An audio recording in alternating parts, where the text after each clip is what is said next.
So Wargroove 2 just got announced, and I figured I should make a video about it. I played Wargroove 1 on this channel, and it did fairly well. I did a full Let's Play, several videos, and a lot of streams, which I personally enjoyed a lot. When Wargroove 1 first came out, it was an instant hit because it was seen as a spiritual successor to Advanced Wars, and at the time there was no reboot camp in sight, meaning there were lots of hungry Advanced Wars players itching for a good online competitive scene, and Wargroove was able to capitalize on that audience in a big way. Now they're back with the sequel, and I'm gonna talk a little bit about what I think about the trailer and what the game might be like. So, first of all, I gotta be honest, the trailer wasn't that great to me. It was a simple voiceover with some gameplay footage in the background. And while it wasn't bad, it didn't exactly hype me up either. This game seems to have a big pirate theme. We saw things like ships, krakens, and pirate raiders. But what stood out to me is how similar this looks to the first game. I'm of course expecting there to be lots of new units and COs, but it seems to me like the core gameplay will be very similar. I really have to wonder why they didn't just roll it out as an expansion pack rather than a sequel. Wargroove 1 holds a very special place in my heart. The game is incredibly charming and full of soul. The graphics are gorgeous, the music is fantastic, and I enjoyed the single-player campaign quite a bit. In that regard, I have nothing bad to say about the game at all. However, when it comes to the online competitive scene, Wargroove 1 was a complete disaster. If you try to log into the game right now and queue for a quick match, you'll probably have to wait forever to get a match, if you even get one at all. When I tried last time, it took me 20 minutes, and I wasn't able to get a single game going.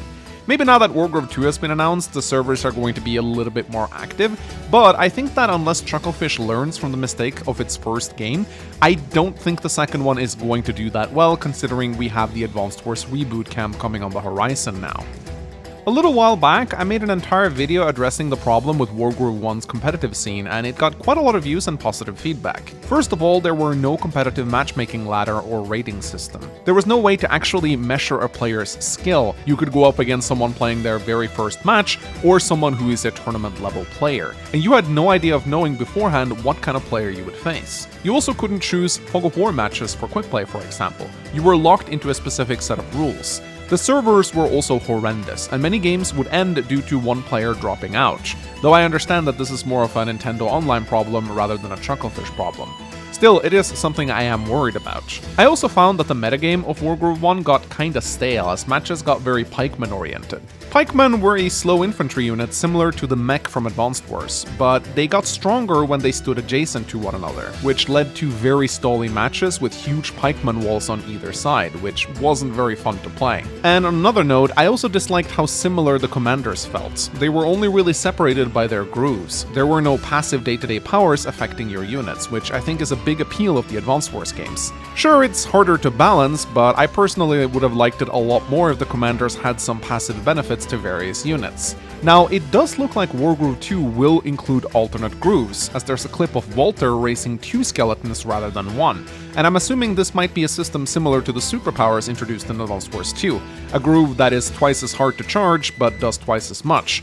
And sure, this might help, but if this is all we're getting, I still think Wargroove 2 is gonna have some of the same problems that Wargroove 1 had.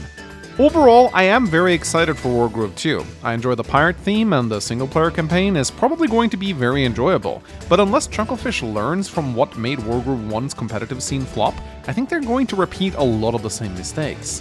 A game like Wargroove depends on a healthy competitive scene to stay active, and without that, players are just going to play through the single-player campaign and leave to do other things. And I think that's a shame, because if you look at the Advanced Wars competitive scene, that game is still active 20 years later thanks to Advanced Wars by web. And I think Wargroove could very easily do the same if Chucklefish took some measures to give these players what they want. It wouldn't take much, just a simple rating system, better quick matches, and more stable servers would go a long way towards fixing this. Anyway, what do you guys think? Will Wargroove 2 be a success, or will the reboot camp steal all of its thunder? I'd love to hear your thoughts in the comment section below. And if you want to check out some of the videos I did on Wargroove, click on them in front of you.